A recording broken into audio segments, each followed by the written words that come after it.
Hello everyone. Last class में हमने section 23 तक करा था। आज हम सेक्शन 24 एंड सेक्शन 25 करेंगे। तो सेक्शन 24 है dishonestly. Whoever does anything with the intention of causing wrongful gain to one person और wrongful loss to another person is said to do that thing dishonestly. तो देखिए सेक्शन 24 ऑफ आईपीसी हमें डिसऑनेस्टली क्या है वो बता रहा है। तो जो आम बोलचाल की भाषा है उसमें डिसऑनेस्टली हम बोलते हैं बेईमानी को या धोखा देने को। पर आईपीसी में डिसऑनेस्टली कुछ और तरीके से डिफाइन करा है डिसऑनेस्टली को। तो आईपीसी में क्या बोला जा रहा है कि डिसऑनेस्टली मतलब जहाँ पर कोई पर्सन ऐसा कोई एक्ट कर रहा है जिससे किसी को या तो रॉन्गफुल गेन हो रहा है या फिर किसी पर्सन को रॉन्गफुल लॉस हो रहा है। तो अगर किसी को रॉन्गफुल गेन या रॉन्गफुल लॉस हो रहा है उसके उस एक्ट से, तो उसका वो एक्ट डिसऑनेस्टली माना जाएगा। अब wrongful gain and wrongful loss जो है वो हमने सेक्शन 23 में डिटेल में पढ़ा था।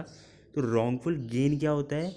जहाँ किसी पर्सन के पोजेशन में कोई चीज़ आ रही है और इलीगल तरीके से आ रही है, और लीगली जो है वो पर्सन उस चीज़ की पोजेशन का हकदार नहीं है, तो वहाँ पे क्या होगा? Wrongful gain.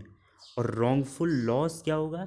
जब किसी पर्सन के पोजेशन से कोई चीज़ जा रही है और इलीगल तरीके से जा रही है और लीगली जो है वो पर्सन उस चीज़ का हकदार है, तो उसे रॉन्गफुल लॉस हुआ है।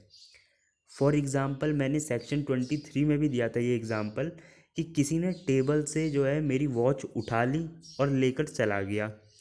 अब यहाँ पर जो है उस पर्सन को रॉन्गफुल गेन हुआ है और मुझे क्या हुआ है? मुझे रॉन्गफुल लॉस हुआ है।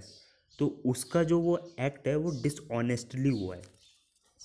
नेक्स्ट है आपका सेक्शन 25। सेक्शन 25 है fraudulently. A person is said to do a thing fraudulently if he does that thing with intent to defraud but not otherwise. देखिए सेक्शन 25 बता रहा है कि फ्रॉडलेंटली हम किसे बोलेंगे। तो फ्रॉडलेंटली के लिए सबसे पहले क्या है? उस एक्ट में जो आप कर रहे हैं उसमें आपकी इंटेंशन होनी चाहिए सामने वाले को धोखा देने की। ठीक है, इंटेंशन होनी चाहिए सामने वाले को धोखा देने की।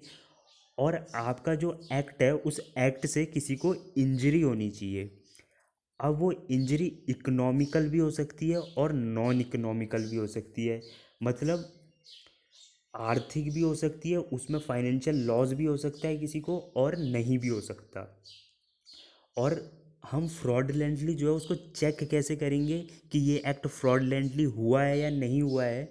ये देखने के लिए कि देखेंगे कि जो वो एक्ट आपने करा जिससे सामने वाले को इंजरी हुई है, अगर अगर वो एक्ट आप उसे बता देते कि सही में जो है इस एक्ट में ये चीज़ गलत है।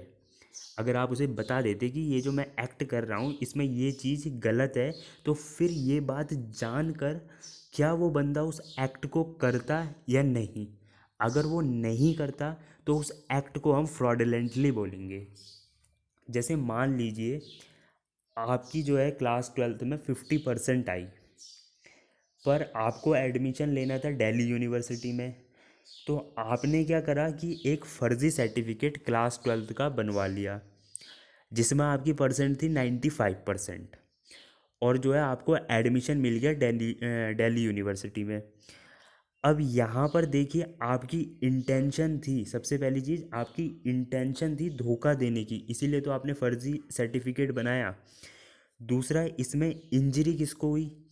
इंजरी होनी चाहिए फ्रॉडलेंटली के लिए, तो इसमें इंजरी उस स्टूडेंट को हुई जिसकी सीट आपने ली है।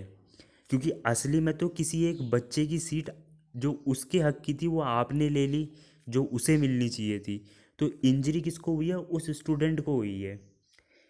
थर्ड, अगर आप बता देते कॉलेज को कि आपकी परसेंट 50% है, 95% नहीं है, तो क्या आपको दिल्ली यूनिवर्सिटी एडमिशन देती? नहीं देती। तो ये एक्ट आपको आपका जो है ये फ्रॉडलेंटली हुआ है। तो आप समझ गए होंगे फ्रॉडलेंटली क्या होता है। अब आप सोचेंगे कि तो फिर डिसऑनेस्टली और फ्रॉडलेंटली में डिफरेंस क्या है।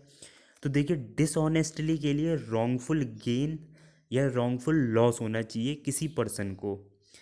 यहाँ हमने जो है कॉलेज में एडमिशन लिया झूठी मार्कशीट दिखाकर, तो यहाँ किसी को रॉन्गफुल गेन या रॉन्गफुल लॉस नहीं हुआ है। क्यों क्यों नहीं हुआ है? क्योंकि रॉन्गफुल गेन या रॉन्गफुल लॉस हमेशा किसी प्रॉपर्टी के गेन या लॉस में होता है। यहाँ हमें किसी प्रॉपर्टी का गेन, यानी कोई प्रॉपर्टी या चीज़ जो है हमारे पोजेशन में नहीं आ रही।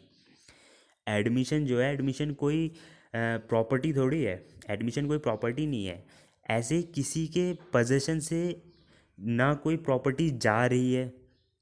तो यही डिफरेंस है फ्रॉडलेंटली और डिसऑनेस्टली में। फ्रॉडलेंटली हमेशा, डिसऑनेस्टली हमेशा जो है किसी प्रॉपर्टी के पोजेशन के गेन या लॉस में होती है। लेकिन बहुत जगह ऐसे एक्ट होते हैं जिसमें डिसऑनेस्टली भी प्रेजेंट होगा और फ्रॉडलेंटली भी साथ में होगा।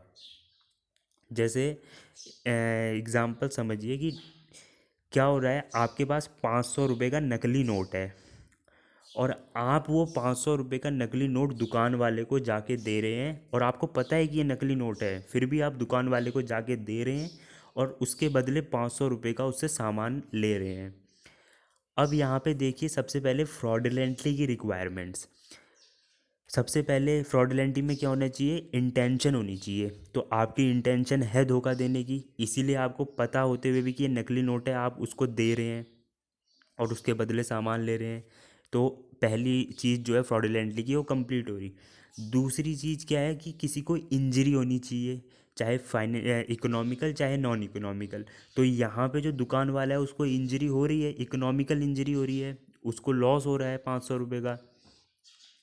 और तीसरी चीज़ कि अगर आप दुकान वाले को ये बता देते हैं कि ये 500 रुपये का नोट नकली है, तो क्या वो उस नोट के बदले आपको वो सामान देगा जो वो 500 रुपये का सामान आपको दे रहा है? नहीं देगा। तो यहाँ पे फ्रॉडलेंटली की रिक्वायरमेंट्स कंप्लीट हो रही हैं। तो यहाँ पे ये जो एक्ट है फ्रॉडलेंटली हुआ। अब डिसऑनेस्टली प्रेजेंट है कि नहीं यहाँ पे? डिसऑनेस्टली में क्या है? रॉन्गफुल गेन या रॉन्गफुल लॉस होना चाहिए किसी पर्सन को। तो देखिए, रॉन्गफुल गेन किसको हो रहा है? आपको हो रहा है। क्यों? देखिए, पहली चीज़, कोई चीज़ आपके पोजेशन में आनी चाहिए रॉन्गफुल गेन के लिए, तो आपके पोजेशन में वो जो है वो सामान आ रहा है, ठीक है, जो 500 रुपये में नकली 500 रुपये के नोट के बदले आप ले रहे हैं।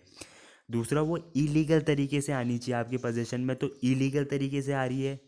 क्यों? क्योंकि असली में जो है आपने तो नकली नोट दिया है, तो ये इलीगल है। और तीसरी चीज़ कि उसके आप लीगली हकदार नहीं होने चाहिए। तो लीगली तो आप उसके हकदार नहीं है ना, क्योंकि आप तो 500 रुपये का नकली नोट दे रहे हैं जिसके बदले आपको कुछ भी नहीं मिलना चाहिए था। तो लीगली आप उसके हकदार नहीं है, तो यहाँ पे आपको रॉन्गफुल गेन हो रहा है। अब रॉन्गफुल लॉस किसको हो रहा है? रॉन्गफुल लॉस दुकानदार को हो रहा है। क्यों? क्योंकि रॉन्गफुल लॉस के लिए उसके पोजेशन से कोई चीज़ जानी चाहिए, जा रही है, जो वो सामान दे रहा है वो उसके पोजेशन से जा रहा है। दूसरा, इलीगल तरीके से जाना चाहिए, तो इलीगल तरीके से जा रहा है क्योंकि नकली नोट के बदले दिया जा रहा है वो सामान। और तीसरा चीज़ क्या है? उस चीज़ का वो लीगली हकदार होना चाहिए। तो हाँ, लीगली हकदार है वो उस चीज़ का। तो यहाँ पे डिसऑनेस्टली भी प्रेजेंट है, फ्रॉडलेंटली भी प्रेजेंट है। तो कई जगह ऐसे एक्ट भी होते हैं जहाँ डिसऑनेस्टली और फ्रॉडलेंटली दोनों प्रेजेंट होते हैं। तो होप सो आपको समझ आया होगा। अगर वीडियो अच्छी लगी तो please like share and subscribe. Thank you.